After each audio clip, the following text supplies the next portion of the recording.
Welcome to the Wharton Tech Toks podcast, the official tech podcast of the Wharton School. My name is Kirk Hachigian, and I'll be the host. Today, we are joined by Justin Hanna, who is a Senior Director of Marketing Technology and Automation at FanDuel. Really excited for the conversation today. Thanks so much for joining us, Justin. Yeah, thank you for having me. Happy to be here. I know the title is a mouthful. The name of the company is a mouthful. My email is too long, so I try to keep it short and simple. I just say marketing technology, FanDuel Sports Network. Is what I Appreciate do. that. I know a lot of the marketing tech world is full of acronym soup, so we'll try and do a good job of cleaning that up, but keep me on my toes as well. Yes, yeah, likewise. Perfect. Well, I think maybe to get started, would love to hear a little bit more about what MarTech and the function actually looks like at FanDuel. Is it tech stack management, vendor relationships, campaign enablement? Just at a high level, give us a sense of what the function looks like. It's a little bit of everything you said, right? It runs the gamut of a lot of different areas of the business. So it's a very cross-functional role, right? On any given day, I'm chatting with marketers, data engineering, product, legal, business development folks. You know it, right? As we have different marketing offers coming in and out of play at any given time of the year, different partnerships around that. A lot of it really comes down to data orchestration, so making sure that data from one source or input or customer touch point is getting where it needs to go, and ultimately becoming a source of value for the marketing team. I see the marketing team as my customer. And then, of course, at the very base level, it's the orchestration of data across these systems and teams and platforms and tools to make sure that everybody has what they need to do their job successfully and not worry about how all the plumbing works behind the scenes. Let the marketers market. Yeah, so you're really coordinating the orchestration and plumbing of data to inform those more specific marketing campaigns and such. Just Yeah. to before we dive into that too Yeah. deeply, would love to have you give the listeners at a very high level your definition of what MarTech actually is. So just maybe walk through an example of some of the data that you might be pulling to help inform a marketer's day-to-day strategy or campaign. Yeah, I guess it's just so first half of your question, right? The simple definition is it was the simplest definition I think I could provide here is using tools and technology. Some of those might be first party, some of those might be third party tools that we've brought in, right, and licensed, but really to empower our marketers to be more successful with their campaigns with regards to targeting, measurement and attribution, uh, optimization of those campaigns. So it's just, at the core, how do we make them successful through tools and technology and data? Yeah. And so what's maybe an example of a campaign at FanDuel that can help people visualize this a little bit? Yeah. I'll give you a recent one we've been pushing out here with we're in mid-November right now. So October, as you may know, right, the start of NHL season, NBA season. I'm a big hockey fan myself. I grew up in LA, so Kings, all Kings all the time. Nice. Uh, but around the start of the season here, obviously that's a big time for subscribers and engagement and getting people tuned in to watch their teams. And so with that, we ran a promotion where if you signed up for a FanDuel Sports Network season pass or an annual plan, right, sort of these larger, more costly packages, you would get 2 free tickets to a game of a specific team in your region. So, for example, if I'm in LA, I buy a season pass for the Kings, I get 2 free tickets to a Kings games. And within that, of course, we need to have a campaign strategy around acquiring new customers, making them aware of that offer, right? So that involves paid media and promotions on that end, trying to get those new people in the door to take advantage of this offer. We also have win back of old customers, right? So that's our CRM system, right? Emails, in-app messages, push notifications, right? Come back, tune in, sign up. Here's a promo code to redeem this offer, get your 2 free tickets. And so that's really the front end of something like that campaign. But then to dive into the details of when somebody redeems that promo code, right? To say, yeah, I'm signing up for this season pass plan. I want those 2 free tickets to a Kings game. There's a whole operational process, right? That understands you've applied a promo code, right? Within our payment processor, that we need to send you an email, not just welcoming you as a customer, but also a follow-up email telling you, hey, you've got these 2 free tickets.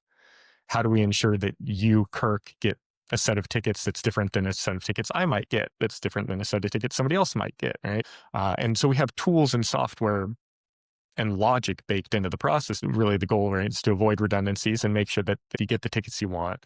You know how to redeem them, right? Those instructions to go to the website of, Ticketmaster, wherever it might be, and all of that is processes, operation, and data at the end of the day. Yeah, I can imagine the back end is certainly complex related to attribution and tracking different touch points with folks. Curious, before you kick off a campaign, you're saying, hey, maybe we go forward with this. You get 2 tickets if you sign up with this promo code. What does the testing look like on the ROI or testing out a campaign? What does that process look like before a campaign is launched and released? Yeah. There's a few sides to that, right? At the sort of forecasting level, right? Yeah, getting some of the finance folks in the room to establish, right? What do we think the expected performance is, especially if it's something new? For example, I'll use that again. We've run it with MLB before. We have not run it with the NBA or NHL. We had a lot of success with MLB. Hoping to replicate that, of course, with NBA and NHL. So being able to pull from those past numbers, build that into our financial forecast of here's the sign up volumes we expect, but also taking into account market sizes, right? The market size and potential fan base for somebody like the Dodgers is going to be much bigger than it probably is for, pick a much smaller market team, probably any other team, Yeah, maybe even the yeah, Yankees yeah. or the Red Sox, right? So taking that into account is certainly one factor. Really, the other part is making sure, again, is this going to work? Which is a big part of my role is let's kick the tires on this operationally from a process perspective and run through it end to end, which is very much that like QA or user acceptance testing that any company would run through before releasing something out into the wild and letting people have their way with it. Do we have the audiences checked out in advance so that we make sure communications go to the right people? So 2 parts of it, one more on the business side, one more on the operational process side. Yeah, makes sense. Those definitely need to be connected and bidirectional. Maybe just zooming out a little bit. Obviously, FanDuel is operating at a different scale, but would love to hear you walk through what you consider kind of the critical parts of a MarTech stack. What are the key either third party or first party tools necessary to really run a successful operation? I will say, and some people may disagree with me on this, depending on where you are, but the 2 biggest things in my mind, one is a customer data platform, and there are a couple different flavors of this now, and there's a lot of companies that operate, I think, pretty well in this space. I've become familiar with these over the past 10 years or so now, and the customer data platform is fantastic. It really operates as a data agnostic source of data in, data out. So I can bring data in from any source, be it online data in real time, right? If you go to our website today and load the homepage, I can recognize that as an event tied to you as a user. If you reach out to our customer service, I can bring all of that data in. I can unify it around your identity, right? Your user ID, if you will. not your social security number or anything too creepy, but just you as a customer of FanDuel Sports Network. And I can aggregate all that information, all your touch points, all your engagements, and then use that data, if you will, right, to enrich your experience, right? If you're an NBA fan and you don't care about the NHL at all, I want to know that about you, because that way I can deliver a better customer experience. I can recommend content that you might see, upcoming games, relevant sports content. So the customer data platform allows you to bring in that data from any source you want, real time, and then send that out really wherever you want it to go. So I could send that data out to a paid media partner like Facebook or Amazon for targeting. I could send it into our CRM tool for email messaging and communication. I could send it into some other backend database for reporting and analytics. So it's incredibly powerful. I kind of see that as the centerpiece of what we build our marketing technology stack around. So that complementary to that, I will say, is our CRM tool. And we have a tool that allows you to, again, have that user identity, everything you know about them, right? Their attributes, their events, how they're engaging with you as a customer, and then responding, ideally in a more real-time fashion. Uh, Emails, push notifications, in-app messages, SMS, having a tool that can seamlessly connect all those different messaging channels into a single space is really important when you think about, again, the customer experience and the journey a customer has. So to play that back a little bit, it sounds like the CDP is kind of at the heart of your operation. It's pulling in data on all of these touch points, users, interactions, and then it's communicating with your CRM system that's handling sort of outreach and communications and tracking customer life cycles. Is that the right way to think about it? Yeah. I put it really simply, right? It's the CDP is like the underlying plumbing of data orchestration. Where is data coming from? Where do we want it to go? When do we want it to go there? And then the CRM tool, right, really handles how do we bring that data to life in a meaningful way for the end customer, right? And that's customer facing. Obviously, other tools we might send data to would be more marketing focused, right? Like if I want to send conversion data or sign up data or purchase data to Amazon, that might just be for like measuring our marketing effectiveness. We spent $1 million on it, marketing on Amazon. How many signups did we get out of it? That's what the marketers want to know. Doesn't necessarily impact the customer experience, but helps us understand the value of our marketing. And the CDP can do all of it. Gotcha. Okay, that makes sense. And you mentioned one aspect that I thought was really interesting around multi-touch attribution and the identity resolution issue. Would love to hear you talk a little bit more about how you connect Kirk checking a FanDuel notification and seeing it on my Twitter feed, and then you going to the platform and signing up for something or seeing a TV ad. How do you think about connecting those dots? Obviously, it's a complex problem to solve. Yes. Oh, this has been a growing challenge as long as I've been in the industry. It used to be simple. We used to just throw cookies everywhere, and that worked. And then Safari and Apple came along and was banging the data privacy drum, and then the state laws got involved, and it's been madness ever since, trying to just keep track of what states are passing what laws at any Yeah. given time, or what countries. If you're a global business, it is challenging. So there is no magic bullet. That's something I can't say enough. There's no magic bullet to attribution. There are pros and cons of any system or tool you're going to use, right? Be it Google Analytics or, I think Newstar has a solution still for multi-touch attribution models. That said, one thing I'm a big fan of here at FanDuel Sports Network is the way our paid media team has approached this. We kind of have two methods running side by side. So to support the measurement and in-platform attribution within our paid media providers, we do use those same basic, website tags, conversion pixels, server-side APIs to essentially report a conversion event back to our paid media partners, right? So if I'm spending money on Facebook or Amazon or TikTok or Google, and I want to say, hey, a purchase occurred, great. When that happens, right, the tag fires on our website. Facebook gets that information, Google gets that information. And if they can do the attribution on their side, they'll get that, they'll credit that sign up. Great. So that works really from an optimization standpoint. So with regards to, is our media being spent more effectively in those platforms? Yes. And this is where I think it gets interesting, is we actually partner with a vendor that does geo-experimentation. So the marketing side of this has really become more data-based and data-driven attribution, right? And that's a term, data-driven attribution, that you'll see more and more companies promoting in various ways. So at a high level, we take zip codes. We go down to the zip code level, and we say, hey, we're going to go spend, again, $1 million driving, sign-up events or, conversions.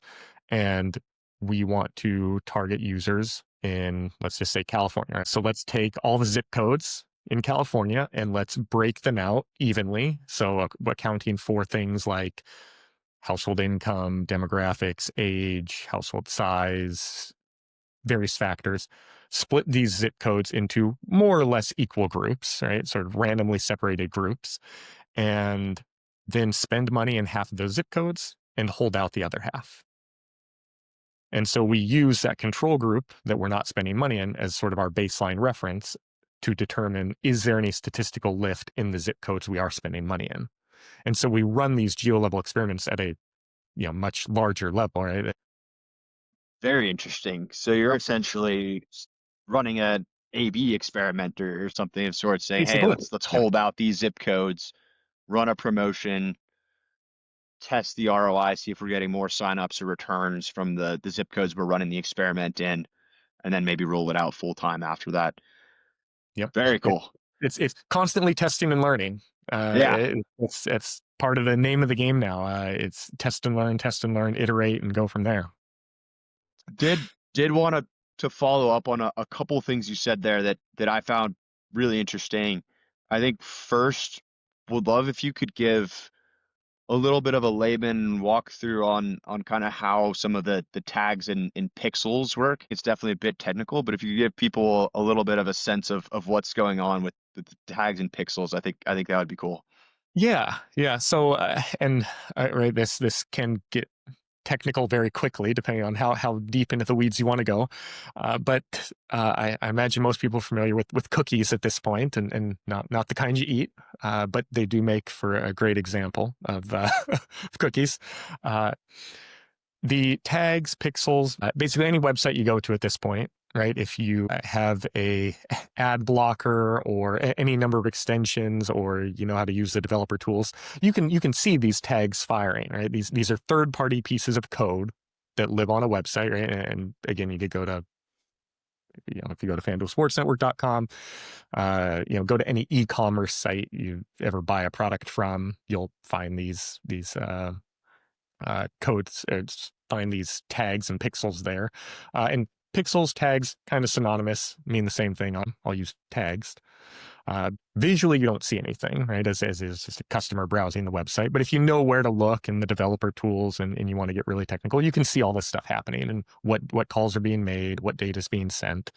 But the whole purpose of the tag, little snippet of code, really, it's more or less a copy paste most of the time for the engineer or developer. In this case, it's something I do, and conveniently add it to the list of things customer data platforms can do. So I get the tag from Facebook, I copy, I paste it into our customer data platform. I basically say where I want it to fire, right? I want it to fire on the homepage. I want it to fire on our sign up event. Here's what data I want to be passed, right? If you sign up, there's a lot more data we're going to pass on a sign-up event than on a page view on the homepage. Sign-up event might include things like your order ID and the package you bought. All that metadata can sort of be handled through the tag as well. But really, the purpose of it is conveying some information back to some third party like Facebook or TikTok or Amazon or Google, right? And you go to any website, you're going to see Google tags probably firing everywhere because Google Analytics is one of the most prolific analytics platforms out there. So these tags are just ways of conveying that data in real time from my website to a third party that is tracking it either for measurement purposes or analytics purposes, right? You get some great graphs of, hey, here's my traffic volume, hour by hour, day by day. Here's how many people bought a certain number of products on any given day. So that's really the purpose of it. Go to my website. I want to add an Amazon pixel to my website. Copy, paste, press play, push it live, and it's on your website and working. Makes sense. And then I have two questions there. Yeah. Okay, I guess one clarification. So the Facebook tag is on the FanDuel website. Yes. I go to the FanDuel website, the data on me is being fired to Facebook, Yes. and they're logging that and then can hyper target me when I go to Facebook or I go to another site. They can serve me a better ad. Is that the way to think about it? Essentially, yes. And when you say, and when we say this data is being sent to Facebook, it's a cookie, so it's a randomly generated ID. It is not your personal information, and I can't express that enough, right? It's not your name, it's not your email, it's not your credit card number. It's literally a random little snippet of text that is unique to you. And the clarification there is that identifier, does that stick with me throughout my browsing session? Yes, so that will have a certain lifespan, and that's dependent on a lot of different things.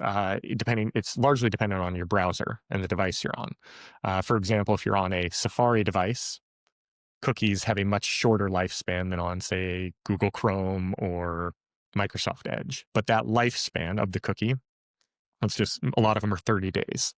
So for 30 days after you visit our homepage, you might see us retarget you with ads on Facebook. And so this doesn't go to other companies on Facebook. It goes to Facebook, and we as FanDuel Sports Network can say, hey, we know that you're a potentially interested customer. So we want to continue serving you ads to say, hey, come back, watch more, buy this. The perfect example of this is if you've ever, looked at shoes on the internet and then those shoes follow you around for the next month, right? You go to a website, exactly. like, those are the shoes I looked at yesterday. Yeah. And then you go back to, yes, right. Yeah, I go to a website a week later, and those are the shoes again, right? I'll see the same, and sometimes you even bought the shoes, and then you still see ads for the shoes, right? Like that happens. That's powered by cookies. If you want that to go away, it's also very simple. You just clear your cookies. So that's the idea behind the pixels and the tags and conveying that information back to big advertising platforms like Facebook and TikTok and Amazon and Google. Yeah.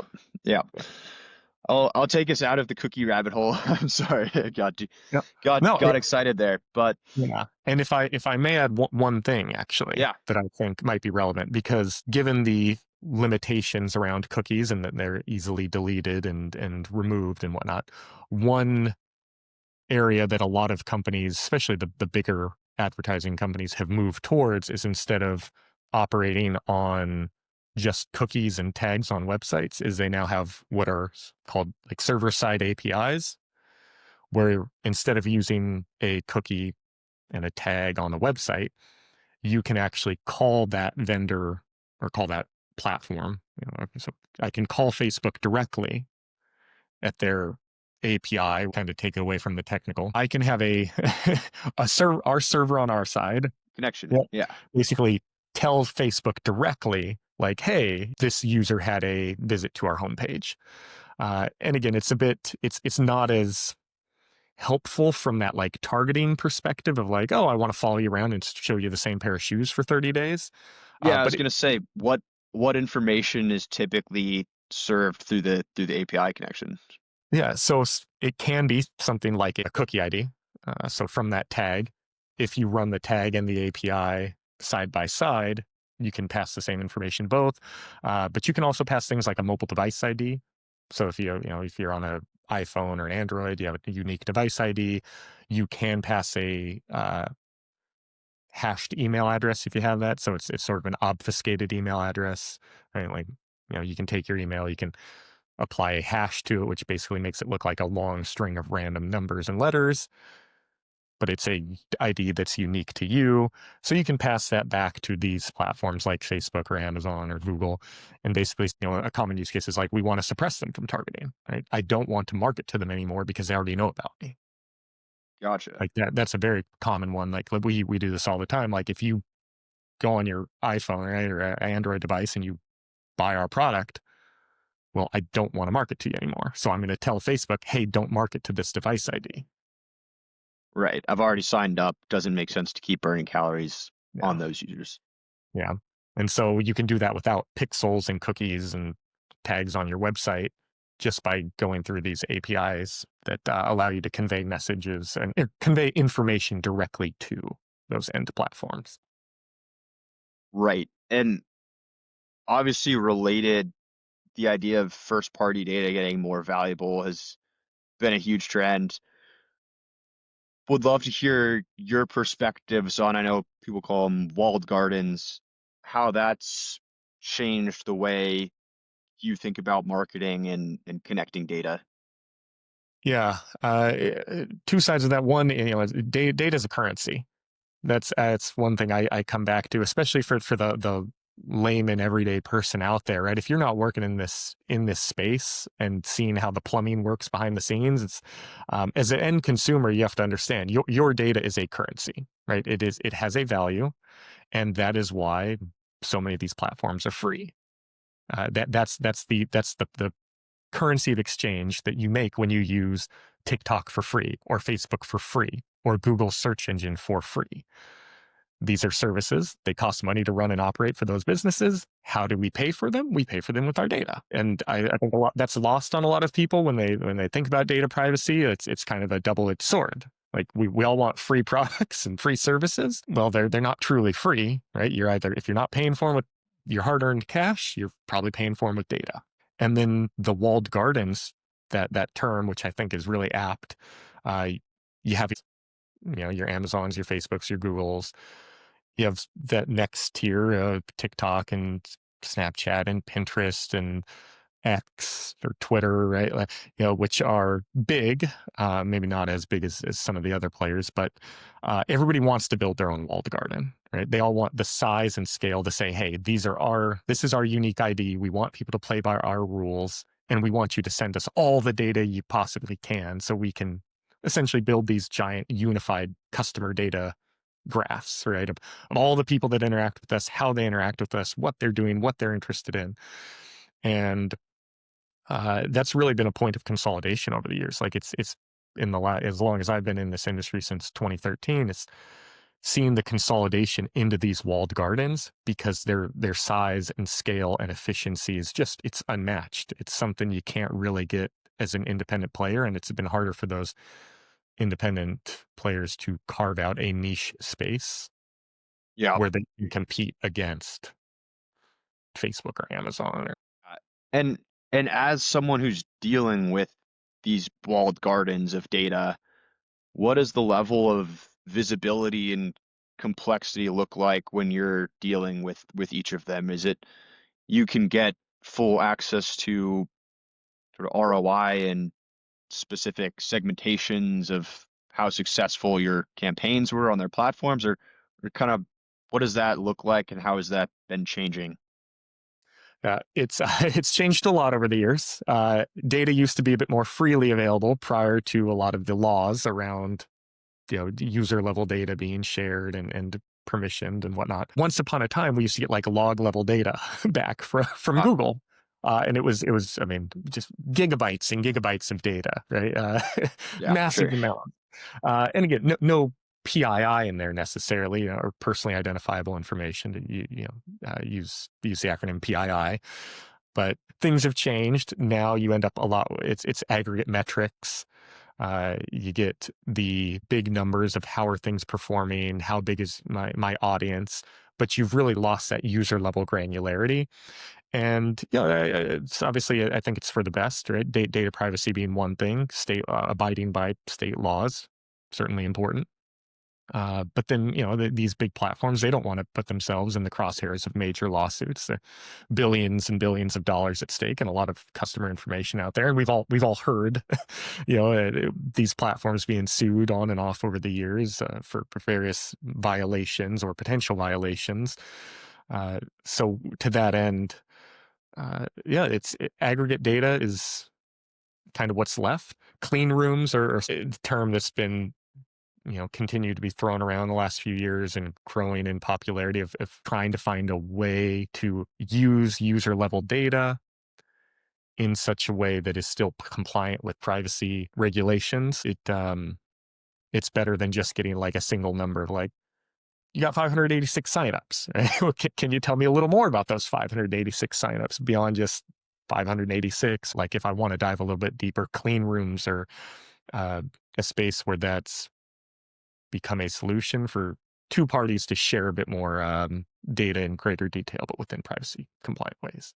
Yeah. And just to confirm for people listening on that, clean rooms are where you can upload two sets of first party data, like my Facebook data, and maybe you'd upload your FanDuel data, and then correct me if I'm off base here, but you could run more not user level, but maybe on some attribute level analytics and then pull out more valuable insights, but all of it is isolated and anonymized within the clean room. Is that the right way to think about it? Yeah. So yes, there's a level of anonymization that goes on when you bring these first two-party data sets into a clean room. You can also create noise within that data, right, to sort of create false records. There's a lot of, you can go down really technical paths here with like differential privacy and k-anonymity, and there's a lot of statistical jargon you can work your way into in these clean rooms and how they might be set up and how you might share this data to make it privacy compliant. But yeah, at the end of the day, to give a very rough example, you bring a customer list into the clean room, I bring a customer list into the clean room. You want to know more about your customers, and I know certain demographic information, right? I know household income, I know age and gender. I can share that data back with you in the clean room to tell you, oh, of the customers you have, 40% of them are men, Right. 25% make less than $100,000 a year, whatever it is. And you can get some of that additional information back at an aggregate level. So Right. you walk away knowing more about your customer base than you otherwise did, but you don't know more about any individual user in that data set. Exactly. Makes sense. Wanted to cycle back to one thing you touched on earlier, but would love to get a little bit deeper on your perspective. How do you think about balancing trying to get the most aggressive you can on personalization with some of the more like responsible gaming requirements and things of that sort? Yeah, that's a great one. And this is where, again, sort of two different thoughts here. I think if you Yeah. ask anybody else, you'll get a good mix of opinions. You can engage in more personalization using your first party data, or what's now often called zero party data, which is the new term being thrown around. I get the technical difference. I kind of use the same. I just like to use first party data because it's been around a lot longer. So what zero party data, first party data, I just like to use the same term interchangeably. But that's data I know about my customers. So as FanDuel Sports Network, what do we know about our customers directly? We know it from them. Either they've expressed it directly in the form of like a survey, that's zero party data in a very practical sense. But I could also infer the same thing. If you're a customer and you only watch the Kings, then you're probably a Kings fan, right? Simple inferences there where you can make that jump. First party data, that's the gold standard when it comes to personalization. And so when I think about, are we going to personalize our experience in any way? Are we going to personalize the messaging you get in any way? I use first party data.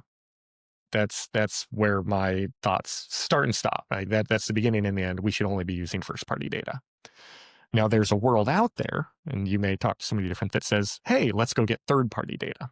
Right? Can we go buy third party data from a source, license it from somebody like a Neustar or TransUnions, which I think TransUnion bought Neustar, so now they're technically the same. Companies have been eating each other and acquiring each other on and off. So the names change and goal stays the same. But you can go to a third party, say, hey, I know that we've got this customer, Kirk. What more can you tell me about Kirk? And TransUnion will be like, oh, Kirk's a student, right? Or he lives in this state. He is between 25 and 29, whatever it is.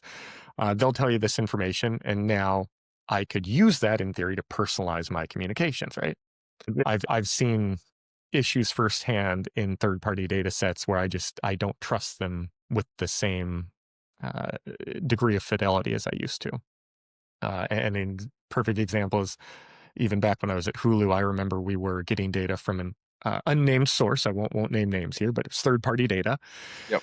And we'd get a file one week, and user, 123 was 27 years old, and his primary language was English. And then we'd get that same file 2 weeks later, and it would say, "Oh, user 123 is actually 45 years old, and his primary language is German." Yeah. Of So course, it's now those are just, two very different people. yeah, Am yeah, I, when you think about personalization, should I be sending this person a message in German or in English? Like, because if you speak English, I don't want to send you something in German. yeah. So a lot of the regulation has made some of the third party data more inaccurate. Yes, exactly. Makes sense. Did want to ask a couple questions about Hulu because I know you were there before FanDuel. Um, would love to hear some of the differences between MarTech in kind of a real-time live events-driven business like sports versus more on-demand content at somewhere like Hulu. Yeah. So I guess two of the biggest differences that stand out in my mind between Hulu and FanDuel Sports Network. One is this sheer scale and size, right? I'm FanDuel is a well-known name, right? But the scale of Hulu, which had been around for 10 years back when I joined, we've had customer database of something like 60 million records at the time, probably more than that.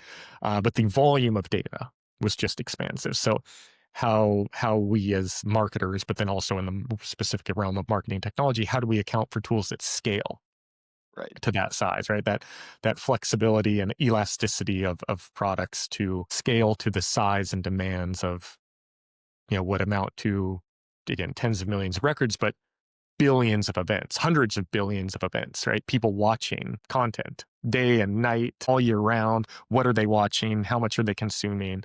Who's signing up? Who's leaving? Payment processing. It's just a massive volume of data.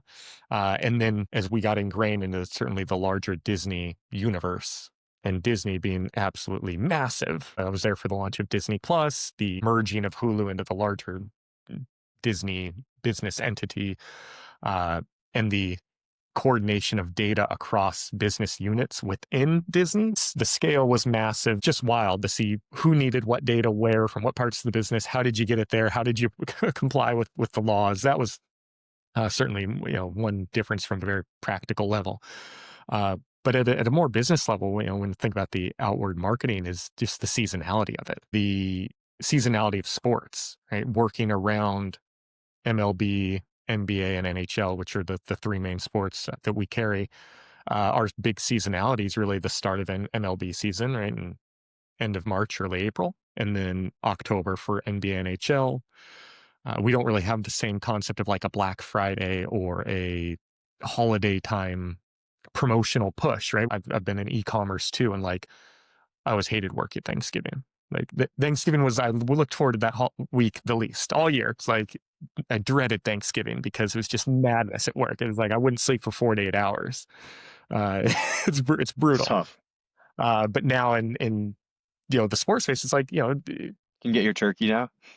yeah, exactly. Yeah, if you're not dealing with the NFL, the other major sports leagues, they're not playing during those holidays, right? Yeah. It's just very, very different in terms of the seasonality and how you market to your customers in that type of business. And I did want to ask you a little bit about that launch of the Disney Plus, Hulu, ESPN Plus bundle. Could you give us, I mean, I'm sure the the data dictionary was miles long, but could you give us a sense of the complexity behind launching something like that? Yeah.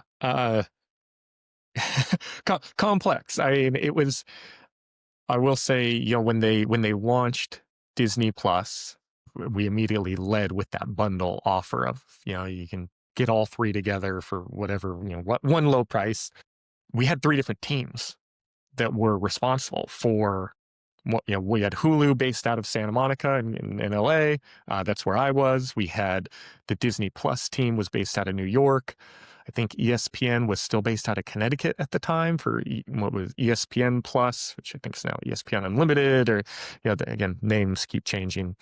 But getting those teams between the geography, the time zone, that was its own challenge. I remember we flew like most of our marketing team out from LA out to New York, get everybody in the same office, chatting through just how do we bring this to life?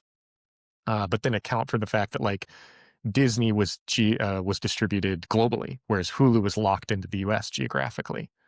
Right. So the content rights were different depending on the different products. We accounting for that messaging, and then understanding and trying to prevent the redundancy in our marketing efforts. Right, and this is kind of a classic example, right? If I'm Hulu and I want you to sign up for the bundle of Disney Plus, Hulu, and ESPN, and I'm buying paid search ads on Google, and Disney's Yeah. buying the same paid search ads on Google, are we bidding ourselves up? Kind of deduplicating between the three data sources when you combine them. Yeah. So we had to figure out how do we bifurcate our process of who's spending money where, how much, when, what users or segments of the country or world are they targeting, because we don't want to overlap, right? And then Right. it's redundant. It drives up our own cost of buying that media. And it also creates a lot of noise when you're trying to measure it because, did you see 3 ads and then come buy the product? Or did you see 50 ads, but 3 of them were from us and the other 47 were from Disney? And, you saw 10 more from ESPN. And now we don't really know who's actually driving the success if we're all targeting the same user with the same message. Right. And wouldn't be a podcast if we didn't ask about AI. Of course. need to hear, I think 2 parts. One, would like to hear what you think is actually working in MarTech versus what's a bit more just hype. And then second part, would like to hear on that what's working segment, where have you seen the most value? Is it content generation, segmentation? Where are you seeing actual ROI from some of these AI tools? Yeah, yeah. It's of course can't avoid AI at this point. Right? It's everywhere. I think what I would say has been done well is one around content generation. Of course, right? Give me 50 different ways to write this email, right? Or Yeah. it's marketing messages, email headlines, subjects. I think that's been a very easy place for AI to thrive and just helping generate copy faster. And the other half of your question is some tools have, everybody's talking about AI. Some tools have implemented it in a way that is very accessible and easy to use, right? Because marketers Yeah. at the end of the day want that one-click solution, right? Yeah. Generate 10 variations, right? I want to click an AI button and get what I need, right? Some companies have Give us some examples. What's been who's doing that well, and sort of where have you not found that they're doing this well? yeah. There's like not partnered with this company, but like there's a Yeah. company we were talking to recently. What do they call it? Resonance AI. And really simple products is made by a couple college students. But you put in your desired email subject headline, and then it would create several variations of that right out of the box and allow you to A/B test. Right, so A, B, C, D test all these different variations of messaging, right? So you come up with your one as a marketer, you get a bunch of variations, you can test them out, see what works. Which I think feeds well into that idea of testing and learning and iterating. So some companies have made that very sort of one click to get those variations. But again, you can kind of achieve the same thing just by going like directly to a chat GPT or anywhere else and saying, hey, give me 10 variations of this, right? One company I've seen do, I think, an exceptional job of actually weaving AI related tools into their product. It's a company we use for personalization. It's called VWO. It's Visual Website Optimizer. They're based out of India, do fantastic work, and their whole product has been integrated with AI all throughout to help create personalized landing pages, experiences, in-app experiences, and you can go into their tool now and basically type in your request. Like, I'd like to run an A/B test on the homepage of my website. I want to test different text or different images or both. If I want a multivariate test, I want to test these different areas of my website. Right. Can you set up this test for me? And it will basically create this test structure. You can go in, you can look at all the variations of the test. If you want to even use AI to edit those even further, right, without knowing any code at all, you don't need to be a web developer, but you could go in and say, hey, generate a new image for this part of the web page, or I want to make a flashing countdown timer appear on this part of the website. And without any code at all, right, it can add those things, create those variations of your test. And now you have a whole website experience that you can test and customize. And then you can start to personalize that even when you get down into, what do I know about my customers? Oh, they're customers coming from California? Great. Okay. So they might be Kings fans or Clippers fans. So I want to give them a basketball themed experience or a hockey themed experience. It's incredibly powerful. And then beyond that, the user insights you can get out of it. So you can have heat maps, click maps of sort of understanding what are people doing on my website, session recordings and replays, right? So actually watching, hundreds of thousands of people navigate through your website, right? From like homepage to purchase event. But who Interesting. has time to watch 500,000 Yeah, exactly. people navigate the website? But now you can run, click of a button. In VWO, we can run AI over that and say, hey, AI, watch these 300,000 people navigate my website. How do we Pull out key optimize things. Yep. this What workflow friction and points? minimize Yep. keystrokes or something like that? Yep. What friction points Interesting. do they have? How long does it take them? Where can we make improvements? And it'll actually then generate ideas for, hey, here's some possible improvements. Here's how you can test them. Do you want to create a test based off this? If so, click this button and we'll start to create that test for you. Did want to ask just to hear a little bit more about your experience and journey through the MarTech field. I think two things would be great. I think first off, what drew you into marketing and MarTech?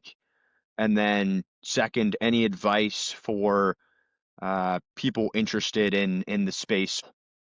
Yeah. First question. I went to school. I got a communication and psychology degree. I had no idea I was going to end up in this field at all. I graduated in a recession. I stumbled into an entry level role at a little ad tech company in Culver City with 40 people in it, and I did creative QA. I looked at ads all day and clicked them to make sure they worked. Like, that was my job. But when things broke, I asked questions, and I would go sit down and I would bug the product folks and I would bug the engineers. Why doesn't this work? How does this work? What are you working on? And everything I've learned on the job. I can't tell people that enough. Like, I don't think there's any school or program for marketing technology. I'm not an engineer. I've learned enough code over the last 12, 13 years to be dangerous, but I'm not going to build a website or an app from scratch. Maybe now with AI I could, but Yeah, I was gonna say I don't know if you need that anymore.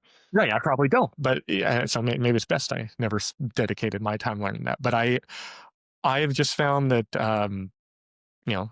if you like connecting, it's problem solving. If you like understanding how different tools and things work and how they can work together efficiently, that's kind of where I've made my niche. And marketing technology is a niche. It's learning on the job, asking questions. Yeah, makes sense. And then I guess last one for me, what's one trend in marketing or MarTech more specifically that you think is going to be very impactful or really change the playing field in the next couple years? I'm guessing you want an answer other than AI, right? Yes, Something other than AI. Ooh, could be an application of AI. finally some federal legislation around data privacy and data policies. And I think that will be one of the bigger changes, structural changes, because the data sort of underpins the integrity of all of these marketing platforms and what they do, how well they do it, whose data is going where. But I think some sort of federal data privacy legislation would be an absolute game changer to the state of how things work, right? How does a marketer do their job, and what data can they use to do their job? I think in the next few years we'll see something like that get passed. Of course, then begins the tug of war between state versus federal, and I'm sure that'll go all the way up to the Supreme Court. We shall see. Probably depends on the makeup of the court at that time, but it's going to leave, it will leave me personally in a state of confusion for however long it takes for that to play out, as we all try to scramble to just make sense of the laws and who might sue you for any given thing on any given day. Can't wait to see where we end up.